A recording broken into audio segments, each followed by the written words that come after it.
We begin, as we so often do, with a door closing.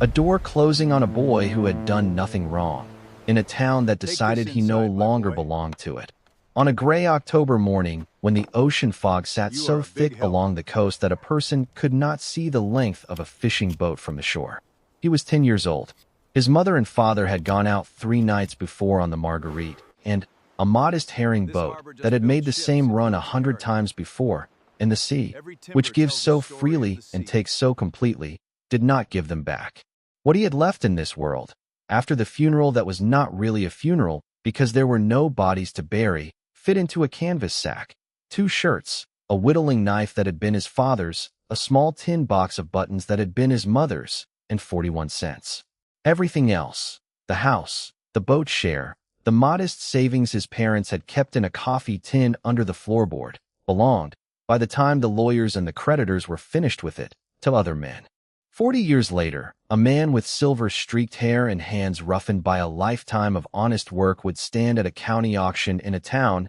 he had never before set foot in, and for the price of $11, he would buy an abandoned lighthouse that had been dark for a decade, a crumbling tower of fieldstone and iron, condemned by the shipping board, mocked by locals as a widowmaker not worth the salt in the air around it. He bought it not because he believed in ghosts or fortunes, but because it was cheap, and because something in the shape of it, standing alone against the gray Atlantic, forgotten by everyone who once depended on its light, reminded him of himself. He did not know, as he signed his name to the deed with a borrowed pen, that sealed behind a wall of that lighthouse was a secret that had waited 26 years to be found, a secret that would not simply change his life, but would still an entire town into a silence so complete that for one long moment, no one in Belhaven Point spoke at all. Settle in, and let us tell you the story of Elias Ward. If you have ever found value in something the world had given up on, we think you will feel this story in your chest before it is through.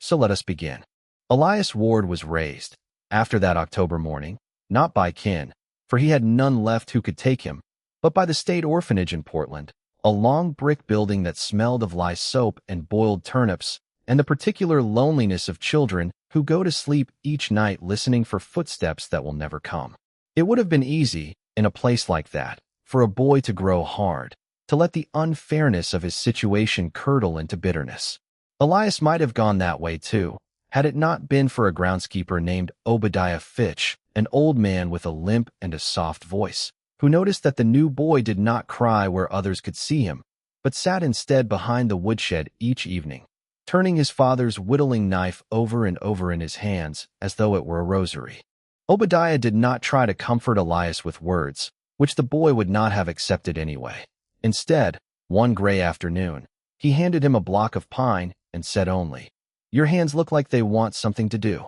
It was the truest thing anyone had said to him since the funeral. Over the following 6 years, Obadiah taught him to work wood and stone the way his own father had taught him, decades before, on a farm in Vermont. Not quickly, not for show, but with the patience of a man who understood that anything built to last must first be built slowly. He taught him to read the grain before he cut it, to test a foundation before he trusted it, to never varnish over a crack instead of mending it properly. A thing that looks fixed and a thing that is fixed are not the same thing, Obadiah used to say, tapping his temper into the boy the way a smith tempers steel, not by softening him, but by teaching him exactly how much heat he could bear. More than the craft, though, Obadiah gave him a philosophy that would carry him through every hardship still to come. That value is not the same as price, and that the world's judgment of what is worthless is very often wrong. He used to walk Elias past the scrap heap behind the orphanage workshop and pull out a bent nail,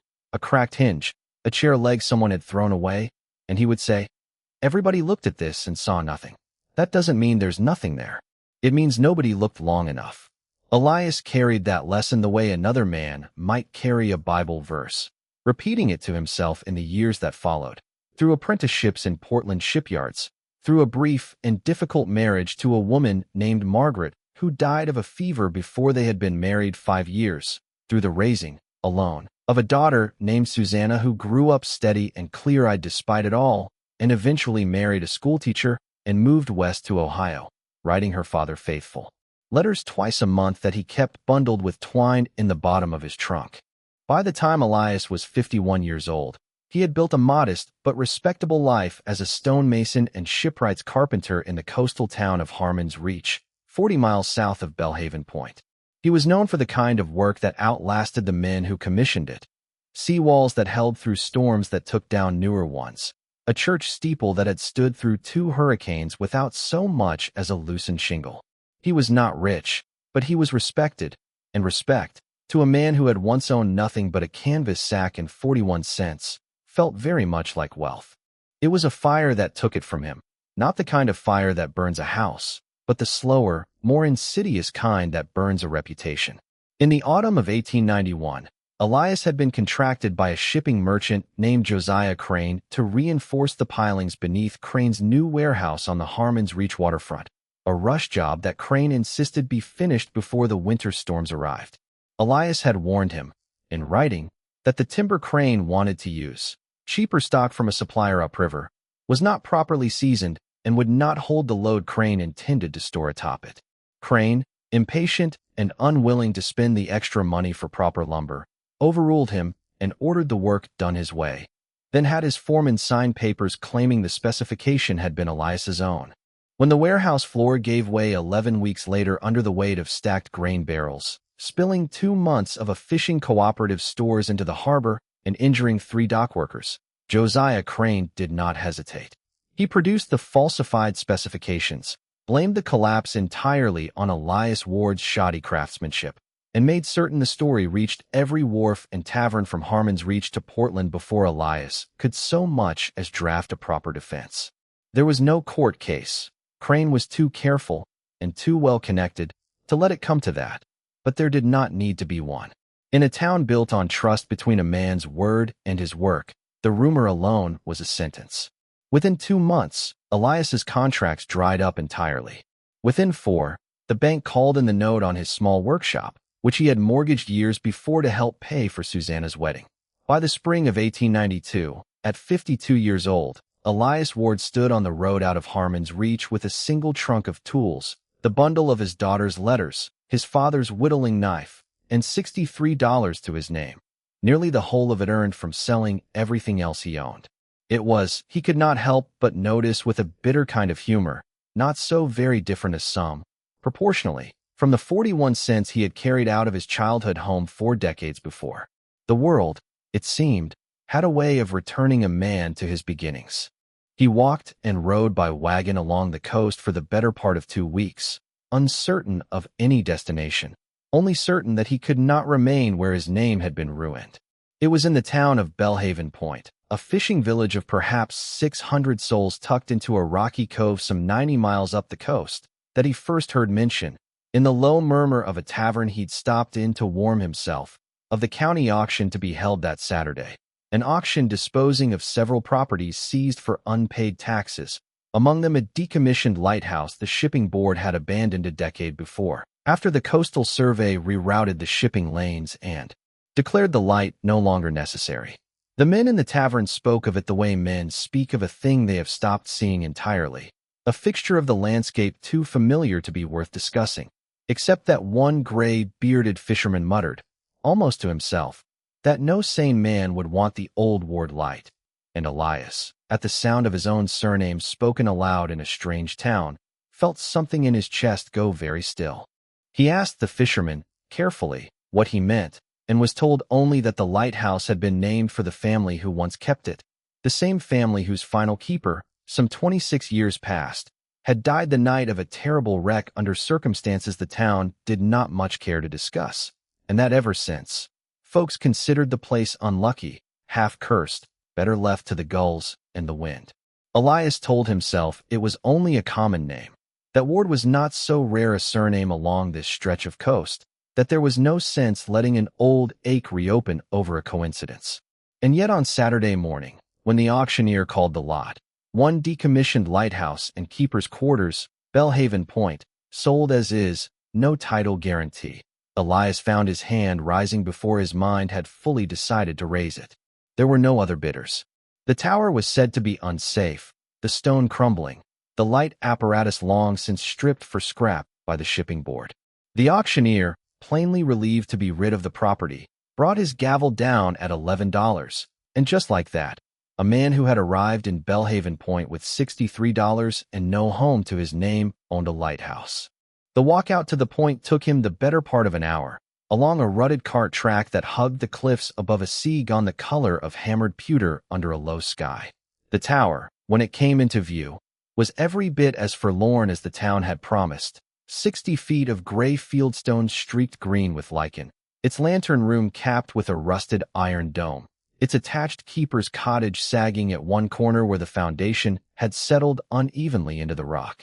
Elias stood before it for a long while before he went in, running his eyes over the stonework the way Obadiah had taught him 40 years before, and despite everything, despite the ruin of it, he felt something like recognition. The masonry, beneath the neglect, was extraordinarily fine, coursed and fitted with a precision that spoke of a builder who had cared, deeply, about a structure most men would never think twice about. He spent his first week simply making the cottage livable, patching the roof, clearing 2 decades of gull droppings and storm debris from the tower's spiral stair, and it was on the 8th day, while running his hands along the interior wall of the lantern room to assess a section of plaster that had bowed outward as though pushed from behind, that he found it, a seam in the stonework, nearly invisible beneath the whitewash, where the coursing pattern broke and resumed in a way no honest mason would ever have built it, unless he had built it that way on purpose. Elias pressed his palm flat against the stone and felt,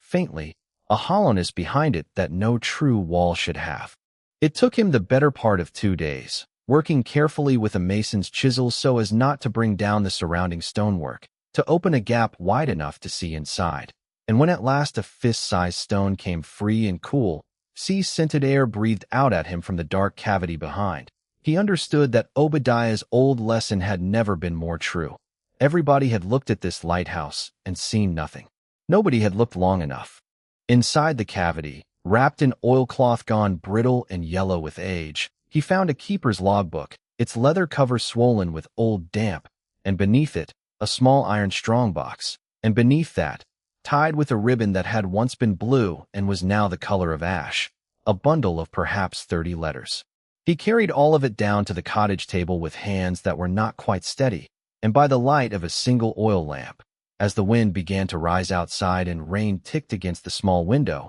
he opened the logbook and began, for the first time in 26 years, to read the words of the lighthouse's final keeper, a man named Abel Ward. The name struck him like a physical blow, and yet as he read on through that long night, the story that emerged was stranger and more complicated than mere coincidence could explain, for Abel Ward, Elias would learn, was his father's own elder brother, an uncle Elias had never known existed, a man who had left the family's Vermont roots as a young man to take the keeper's post at Belhaven Point decades before Elias was even born, and who had, in a bitter falling out over their late father's small inheritance, cut off all correspondence with his younger brother, Elias's own father, so completely that by the time of the shipwreck that had orphaned 10-year-old Elias, neither brother knew the other still lived along the same stretch of coast, nor that they had, without either intending it, drifted to opposite ends of the same tragic thread the sea had woven between their families.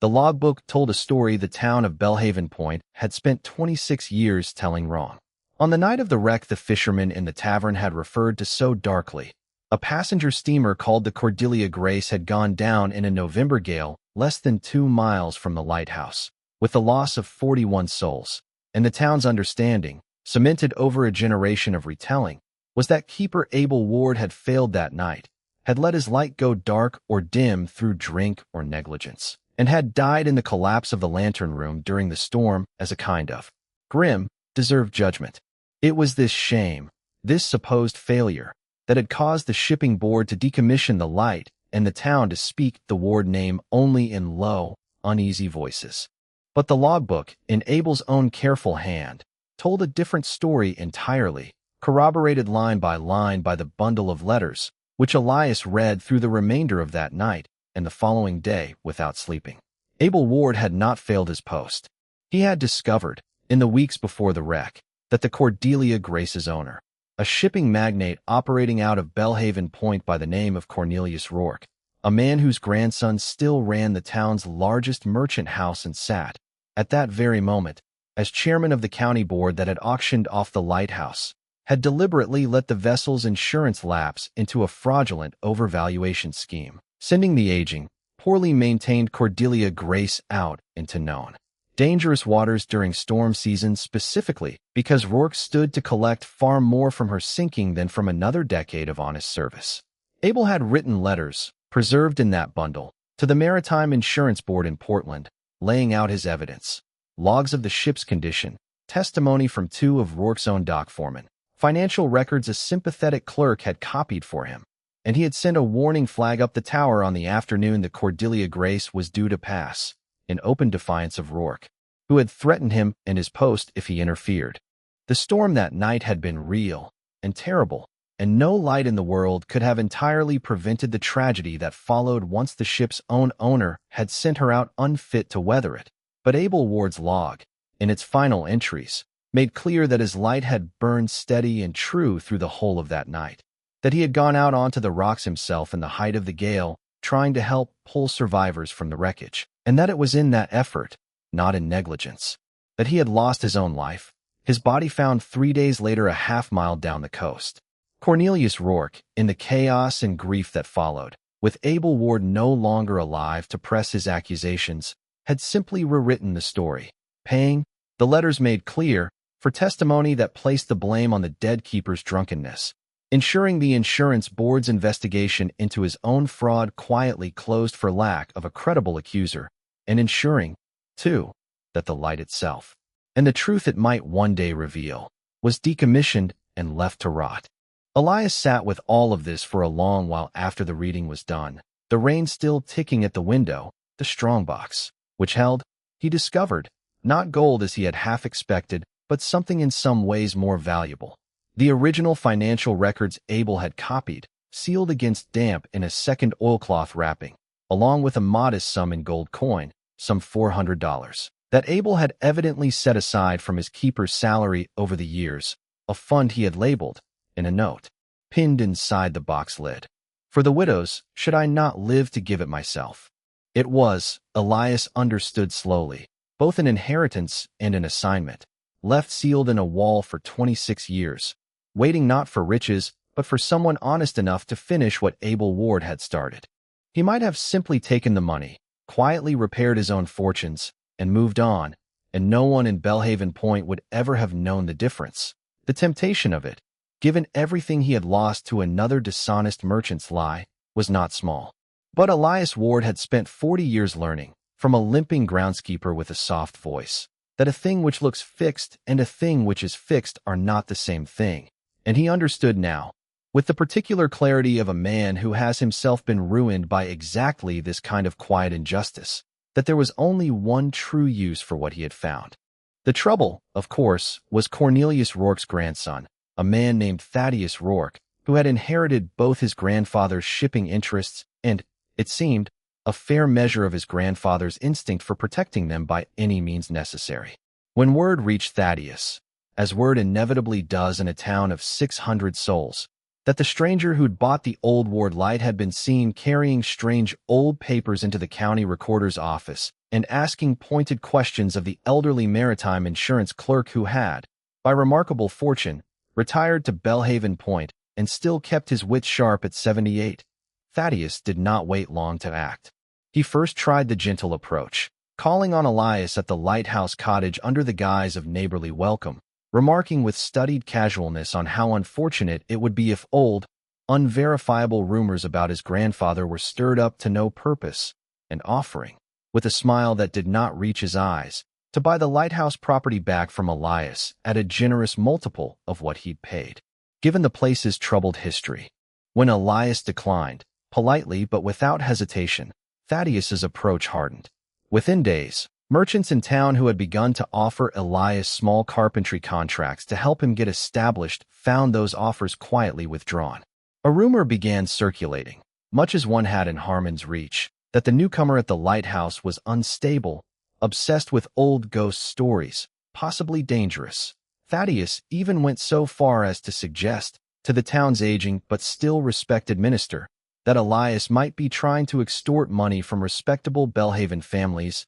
through fabricated documents. It was a strategy Elias recognized with a sick, weary familiarity, the same slow strangulation of reputation that had cost him everything once before, and for several days he felt the old despair rising in him, the sense that dishonest, powerful men would always find a way to bury the truth beneath a more convenient story. But this time, Elias was not fighting alone, even if it did not feel that way at first. The elderly insurance clerk, a careful, precise man named Horace Pell who had spent his whole career keeping other men's secrets and had grown, in his old age, tired of the weight of them, confirmed to Elias that he remembered the original Rourke investigation, remembered the sudden and unexplained closure of the file, remembered even the name of the dock foreman whose sworn testimony had shifted so conveniently after the elder Cornelius Rourke had settled his gambling debts. Pell had kept his own private notes from those years, tucked away out of a nagging,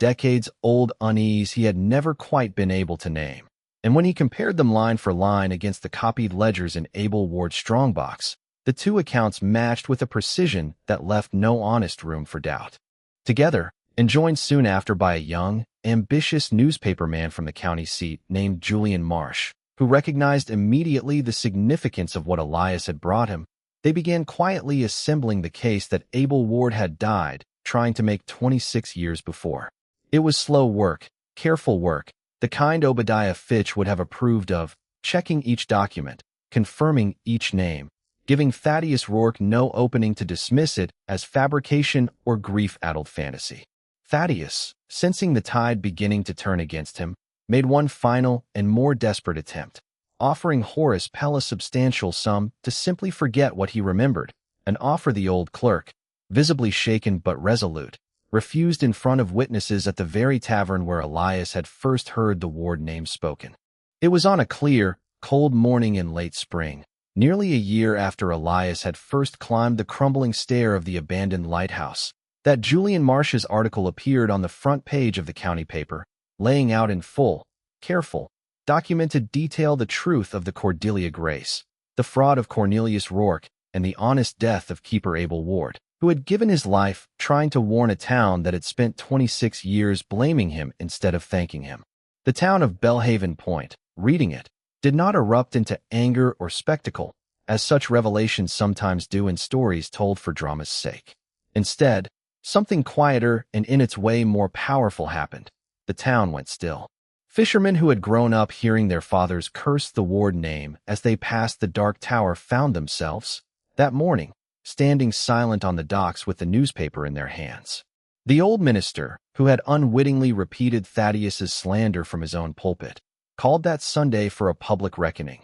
and in the little white church at the center of town, as Julian Marsh read the relevant passages aloud a second time for those who had not yet seen the paper, no one in the packed pews spoke a single word until the reading was finished, a silence so complete that Elias, standing at the back near the door, could hear the gulls crying outside over the harbor, and, beneath that, fainter still, what he was certain was the sound of the sea itself, patient as it always had been, finally being heard. Thaddeus Rourke did not go to prison. The fraud, 26 years old, had outrun most statutes of limitation, and Elias, true to the spirit of what his uncle had begun, was not interested in vengeance so much as in restoration. But the shipping board, moved by the public outcry and Julian Marsh's continued reporting, quietly stripped Thaddeus of the county harbor contracts his family had held for 2 generations, contracts that went instead to a cooperative of local fishing families who had struggled for years under Rourke's unfair terms.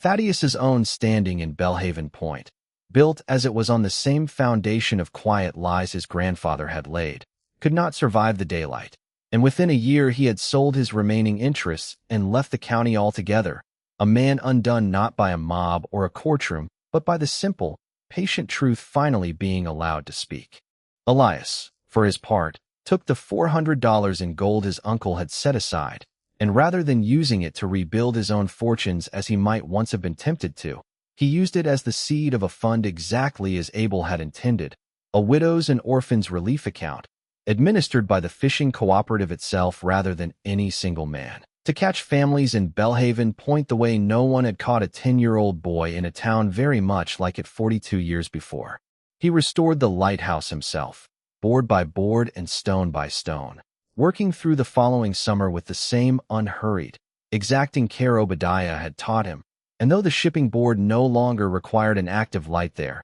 the town petitioned successfully to have it relit as a memorial beacon, its lamp burning each night, not to guide ships anymore, but simply so that Belhaven Point would never again let a keeper's sacrifice go dark and unremembered. They renamed it, at the town's unanimous insistence, not the Ward Light as it had always been, but the Keeper's Light, so that it might honor not one man's name, but the quiet, unglamorous duty every good keeper owes to those he cannot see but chooses to protect anyway. And so we return, as we always do, to where we began, to a boy standing before a closing door on a foggy October morning, with nothing in the world but a canvas sack and 41 cents, and to the man that boy became, standing decades later before a different, older door, sealed shut behind a wall of stone for 26 patient years. It would have been easy for Elias Ward, at 52, robbed once already by one dishonest man's lie, to have grown so wary of the world that he never reached out his hand at that auction at all. It would have been easier still, once he understood what he had found, to have kept it quietly for himself, and no one would ever have blamed him for it. But the true inheritance Elias Ward carried into that lighthouse was never really the gold in the strongbox, nor even the truth in the logbook. It was the lesson a limping groundskeeper had given a grieving 10-year-old boy over a block of pine and a whittling knife, that the world's judgment of what is worthless is very often wrong, and that value, real value, is only ever found by those willing to look a little longer than everyone else has bothered to. Elias Ward lived out the remainder of his years at the Keeper's Light, tending its beacon each evening as faithfully as his uncle once had, and it is said that on clear nights, fishermen returning late to the harbor at Belhaven Point would look up to see that steady flame burning atop the old gray tower, and would feel, whatever their hardship that season, a small and certain comfort in knowing that someone was still watching over them from the dark. Thank you for spending this time with us, and with Elias's story. If it moved you even a little, we would be grateful if you would share it with someone who might need to hear it today. And if you have a moment, we would love to know, has there ever been a time in your own life when you found real value in something the rest of the world had already written off? We read every story you leave us, and we treasure them. Until next time, stay close.